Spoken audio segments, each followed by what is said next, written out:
Êxodo capítulo 3, versículo 1 diz assim: Apacentava Moisés o rebanho de Jetro, seu sogro, sacerdote de Midian, levando o rebanho para o lado ocidental do deserto. Chegou ao monte de Deus, a Horebe, e apareceu-lhe o anjo do Senhor, numa chama de fogo, no meio de uma sarça. Moisés olhou, e eis que a sarça ardia no fogo, e a sarça não se consumia. Então diz consigo mesmo: irei para lá e verei essa grande maravilha, porque a sarça não se queima. Vem do Senhor, que ele se voltava para ver. Deus, no meio da sarça, o chamou e disse: Moisés. Ele respondeu: Eis-me aqui. E Deus continuou: Não te chegues para cá. Tira a sandália dos pés, porque o lugar em que estás é terra santa. Moisés chegou ao monte de Deus e ele viu um arbusto seco pegando fogo. Aquilo deveria ser algo comum para ele, porque ele pastoreava por ali muitas vezes. Mas aquele arbusto tinha um detalhe muito importante: ele não se consumia. Ele estava vivo, porém ele estava queimando. E ele pensou, consigo mesmo: olha, eu vou me virar e vou ver essa grande visão, essa maravilha, essa loucura que está acontecendo diante dos meus olhos. E quando ele se virou e tentou se aproximar, uma voz disse: Moisés, aqui estou, não venha até aqui. E se vier, tire a sandália do seu pé, porque é terra santa. Quando Moisés olhou para aquela sarça, alguma coisa mudou nele.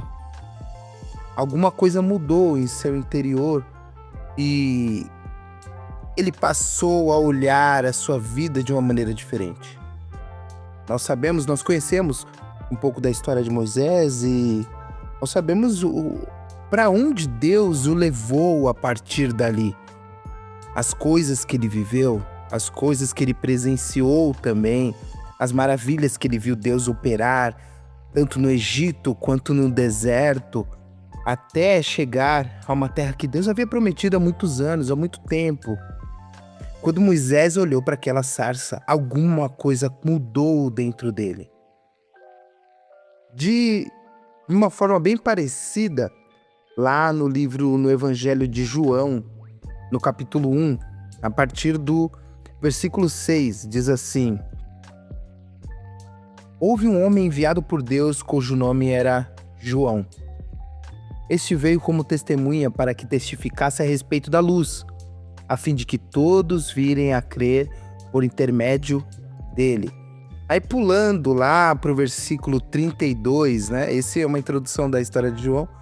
E aqui no versículo 32 diz assim: E João testemunhou dizendo: Eu vi o Espírito descer do céu como pomba e pousar sobre ele.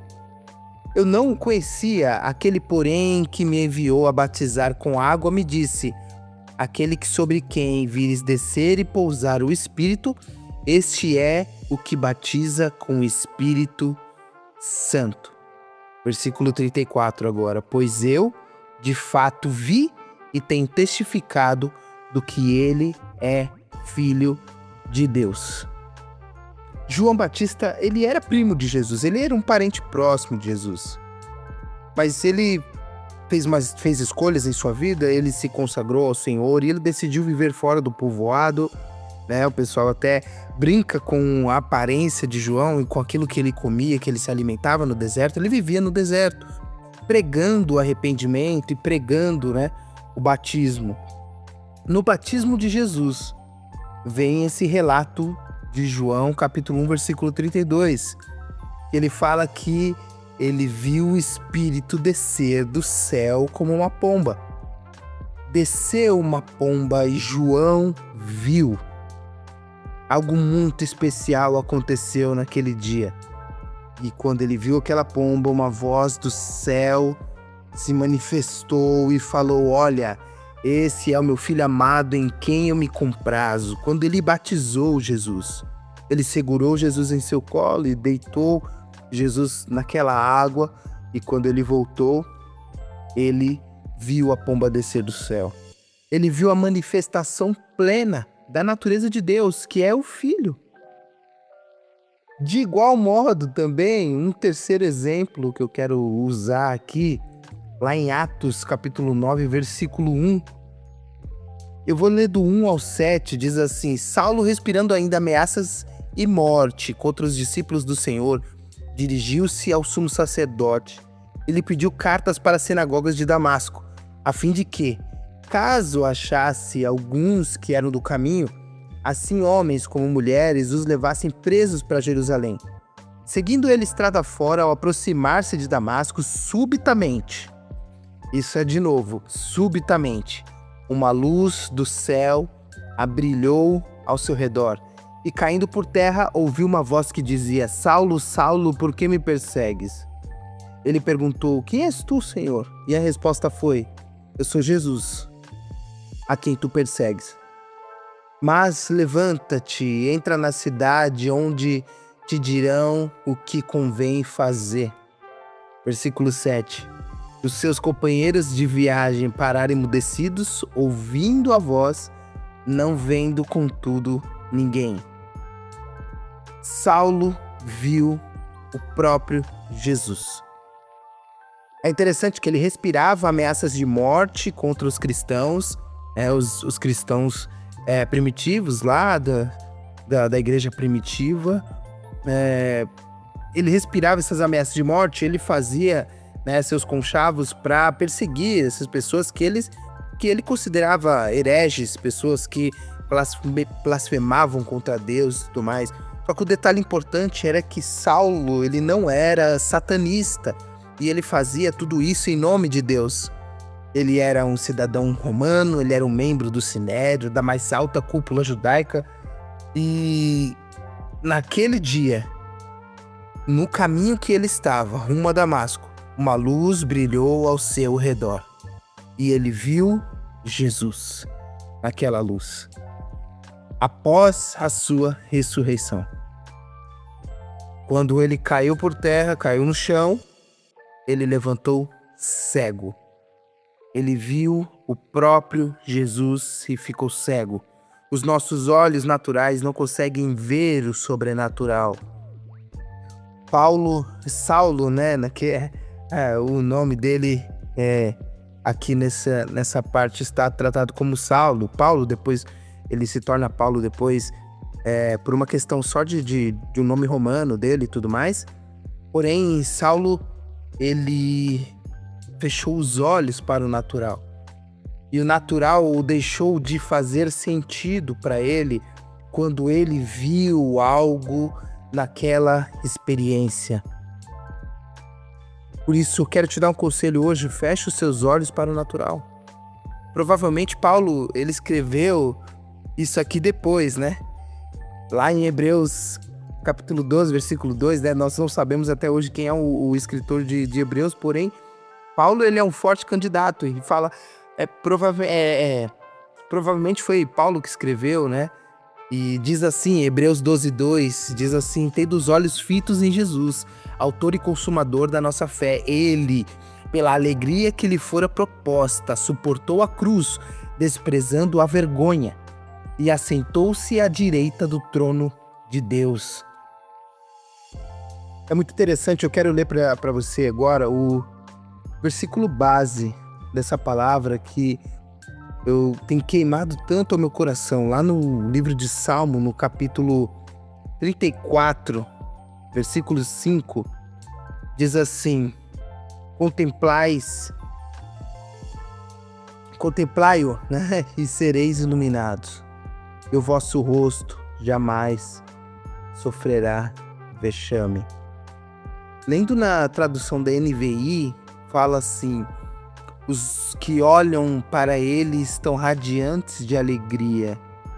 Seu rosto jamais mostrará decepção. Os que olham para ele estão radiantes de alegria. Seu rosto jamais mostrará decepção. Olhar para Jesus tem um significado, e eu não digo só significa algo, mas é uma ação completa e verdadeira de Deus para conosco, de se revelar a nós, de se iluminar a nós, E nós, ao olharmos para Ele, nossa vida muda completamente. Eu não digo a respeito de comportamento, eu não digo a respeito só de costumes ou de uma cosmovisão, mas eu digo a respeito de uma mudança essencial de pensamento. Lá em Romanos, no capítulo 12, no versículo 2, Paulo, novamente, ele vai falar: e não vos conformeis com este século, mas transformai-vos pela renovação da vossa mente, para que experimenteis qual seja a boa, agradável e perfeita vontade de Deus. No original grego, Paulo usa, aqui nesse versículo, ele usa a palavra metanoia, e a palavra metanoia significa mudança essencial de pensamento. Mudança essencial. Moisés, quando olhou para aquela sarça, algo mudou a vida dele completamente. Olhar para Jesus é não andar de acordo com o que os meus olhos veem. Salmo, lá no capítulo 121. Salmo, capítulo 121, versículo 1 e 2. Diz assim: eu elevo os meus olhos para os montes. De onde me virá o socorro? O meu socorro vem do Senhor, que fez o céu e a terra. Eu elevo os meus olhos para os montes, eu elevo os meus olhos para o Senhor. Eu olho para o Senhor e os meus olhos, eles contemplam algo que mudou completamente a minha história. Eu elevo os meus olhos para os montes, porque é de lá que vem o meu socorro. É de lá, é do Senhor Jesus. Eu sou suficiente nele. Eu sou suficiente nele. Não há nada que eu possa viver, ou conquistar, ou criar, ou fazer. Não há nada que pode me fazer o bem que o Senhor me fez, que é a sua graça derramada e revelada a mim. Quando Moisés olhou para aquela sarça, ele passou a andar diferente. Paulo viu aquela luz e aquela luz o mudou completamente. Eu não posso andar de acordo com o que os meus olhos veem apenas. Muitas pessoas, elas se apegam e se colocam em direção de uma experiência. A gente vê a igreja moderna hoje, conferências e cultos, cultos com pirotecnia, né? Só falta a gente cuspindo fogo, tem uma estrutura gigantesca e tudo mais. Nós estamos buscando produzir algo que nos lembre do dia que nós olhamos para o Senhor. E muitas vezes as pessoas que costumam buscar esse tipo de ambiente, buscar esse estímulo extremo a respeito de experiências com Deus, entre grandes aspas aqui, elas buscam o suprimento de algo que elas não viram em Jesus. Elas olharam e viram apenas uma árvore pegando fogo que não se consumia. Mas quando Moisés olhou para o Senhor, ele entendeu que a partir daquele momento tudo seria diferente. A segunda coisa que eu quero destacar é que contemplar a sublime expressão do amor de Deus é contemplar a Jesus Cristo. Nós estávamos mortos, perdidos, destruídos no pecado, mas Jesus Cristo, ele foi essa expressão sublime do amor de Deus. Sublime do amor de Deus. Lá em Romanos, de novo, o livro de Romanos, ele é muito importante. Lá no livro de Romanos, capítulo 5, se eu não me engano, no versículo 7, no versículo 6 diz assim: porque Cristo, quando nós ainda éramos fracos, morreu a seu tempo pelos ímpios. Dificilmente alguém morreria por um justo, pois poderá ser que pelo bom alguém se anime a morrer. Mas Deus prova o seu próprio amor para conosco pelo fato de ter Cristo morrido por nós, sendo nós ainda pecadores. Continuando no versículo 9, logo, muito mais agora, sendo justificados pelo seu sangue, seremos salvos da ira. Porque se nós, quando inimigos, fomos reconciliados com Deus mediante a morte do seu Filho, muito mais, estando já reconciliados, seremos salvos pela sua vida. E não apenas isto, mas também nos gloriamos em Deus por nosso Senhor Jesus Cristo, por intermédio de quem recebemos agora a reconciliação. Contemplar Jesus Cristo é olhar para a sublime expressão do amor de Deus. Romanos 5 é muito claro e enfático ao dizer que se não fosse por Cristo, nós estaríamos mortos em nossos pecados, destruídos em nossos pecados. Jesus, ele mudou a nossa história completamente. É engraçado que quando a gente olha o Evangelho, hoje em dia, nós vemos uma graça barata, uma graça que ela facilmente ela se esvai por entre os dedos, porque nós deixamos de olhar, isso não é apenas um detalhe, nós deixamos de olhar a grande expressão de amor que Deus teve por nós, porque Romanos ele fala, né, Cristo, quando nós ainda éramos fracos, morreu em seu tempo pelos ímpios. Aí versículo 7 fala que dificilmente alguém morreria por um justo, pois poderá ser que pelo bom alguém se anime de morrer. Então, por alguém que é bom, talvez alguém teria a coragem de morrer por alguém que é bom, mas nós somos a prova desse amor incondicional de Deus, que entregou Jesus Cristo para morrer por nós, porque nós éramos injustos, ímpios, sujos, mortos no pecado, e Ele mesmo assim escolheu nos amar. Contemple a sublime expressão do amor de Deus, que é Cristo Jesus. Olhe para Jesus, levante seus olhos e olhe para os montes, que é de lá que vem o seu socorro. Olhe para os montes, que é de lá que vem o seu socorro. Não olhe para os homens, não olhe para a estrutura, não olhe para as coisas, não olhe para as práticas, não olhe para aquilo que o mundo e as coisas ao redor querem colocar diante dos teus olhos para te ludibriar. Olhe para Jesus, diretamente para Ele, que Ele é o caminho, a verdade e a vida. E a terceira coisa que eu quero ressaltar aqui é Romanos capítulo 14, versículos 7 e 8. Diz assim: porque nenhum de nós vive para si e nenhum morre para si. Porque se vivemos, para o Senhor vivemos. Se morremos, para o Senhor morremos. De sorte que, ou vivamos ou morramos, somos do Senhor.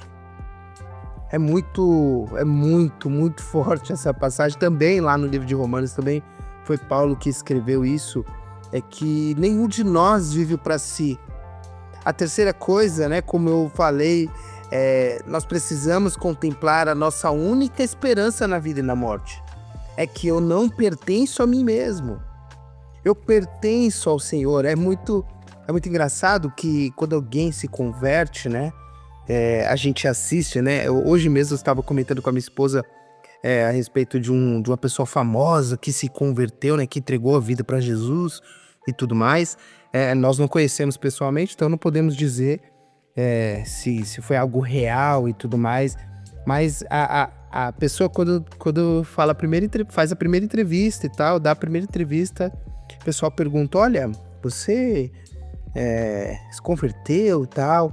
A pessoa bate no peito e fala: olha, agora eu tenho Jesus comigo. Agora eu tenho Jesus no meu coração. Quando na verdade é que quando A minha única esperança na vida e na morte é que eu não pertenço a mim mesmo. Nem eu pertenço a mim. Eu pertenço de corpo e alma ao meu único Senhor e Salvador Jesus Cristo. Eu pertenço a Ele e é isso que Paulo estava querendo colocar aqui pra gente. Olha, porque nenhum de nós, né, vive para si e nenhum morre para si, porque se vivemos para o Senhor, vivemos, e se morremos para o Senhor, morremos. De sorte que, ou vivamos ou morramos, somos do Senhor. Olhar para Jesus, eu preciso caminhar em direção dele e entender que eu sou dele. Eu sou do Senhor e eu pertenço ao Senhor. Lá, só para finalizar, Isaías capítulo 45, versículo 22, diz assim: voltem-se para mim e sejam salvos todos vocês, confins da terra, pois eu sou Deus e não há nenhum outro. Amém? Que essa palavra ela possa invadir o seu coração e que você olhe para Jesus. Independente de qualquer coisa, olhe para Jesus. Se você não conhece Jesus dessa forma que, né, nós expomos aqui, que você possa orar hoje e falar: Jesus, se revela a mim, como o Senhor fez a esses homens. Se mostra a mim. E com certeza, o Senhor Jesus, ele já tem um plano preparado para se apresentar a você, a sua vida e a sua família.